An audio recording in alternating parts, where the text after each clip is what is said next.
Vista Patinas on metal coatings. In this video, we'll be applying the Vista Blue to the Brass C metal coating. This plaster piece was donated by the Complete Sculptor, our distributor in Manhattan City, and you can get a lot of our products there. So they're the great stop if you're in the area, in the city. They also ship. So here we're going to apply our primate, and this is just a gray primate that we have, but any old primate will do. We have red, brown, yellow, black, white, and gray, and rust as well. So any color is going to work. We're going to cover that up so it doesn't make much of a difference. This is just what I had in excess. So we want to make sure we get two complete coatings, and when you're doing something that has a lot of ridges or really is three-dimensional, you want to make sure you spin it around and make sure you get all angles. You can see a little bit on that top ridge there where it's not, the white's still showing through. So we really want to make sure we coat it well. It's not 100% necessary on plaster, but it works better because otherwise when you put the metal coating on, it will dry faster because the plaster just wants to soak in all that moisture. Now we're going to apply the Brass C. We've got two coats of our primate on here, and we waited 24 hours, so now we're ready to do the brass coating. Now, if you're interested in learning more about how to mix the Brass C, we've got another video that shows you that. But for here, we just kind of skipped that video portion of it and went straight into the spraying. Now, with how kind of textured this is and all the highs and lows, I ended up doing about 3 coats. I'm only going to show you 2 here. The first initial coat and then the one before the patina. But we did do about 3 coats. Waiting 1 hour between coats, we're putting on the third coat now. And the reason why we want to do a third coat right before the patina is the patina will react so much better. So we apply it on, then we spray the Vista Blue on.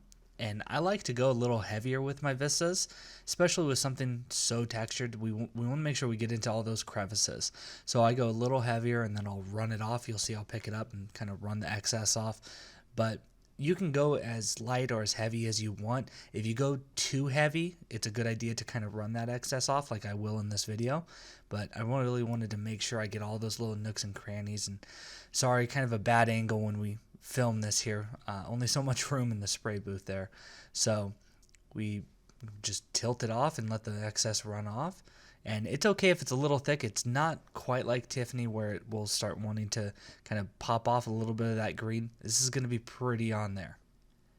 So now we will fast forward to, I like to wait 3 days. This was probably about 4 or 5 by the time I got back to it. And it's okay to wait even longer.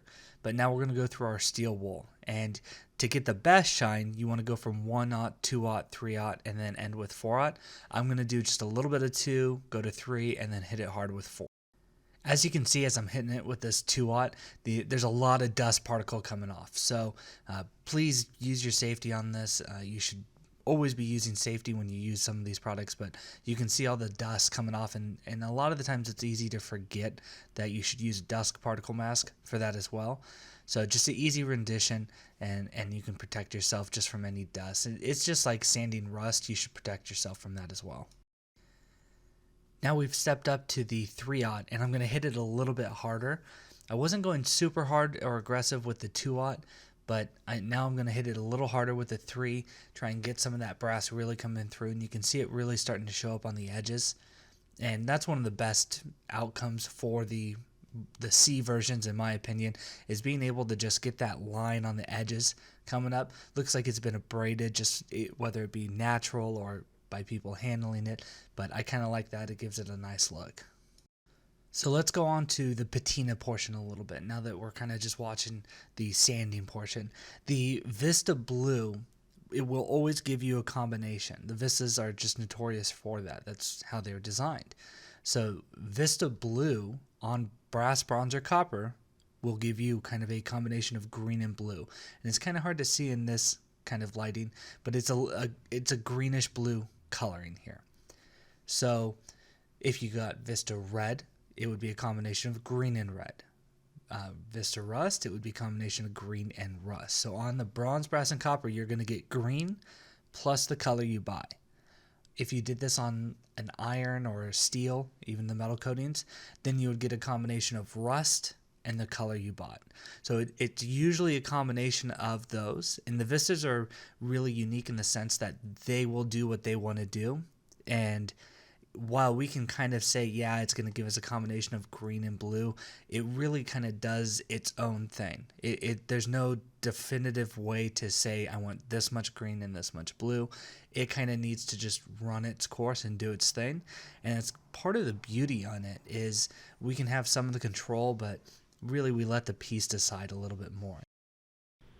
By now I've switched over to the 4/0 steel wool just to give it a little bit more shine, and the more coats of C metal coating you do, the harder you can hit it and the more polished you can get it. Here I'm stopping it to give it just that little bit of aged look on the brass and the green in the recesses, but I really like how this has turned out, and it'll never get up to a mere polished no matter how much you polish it, but we can get it shining pretty good. I just like how this looks.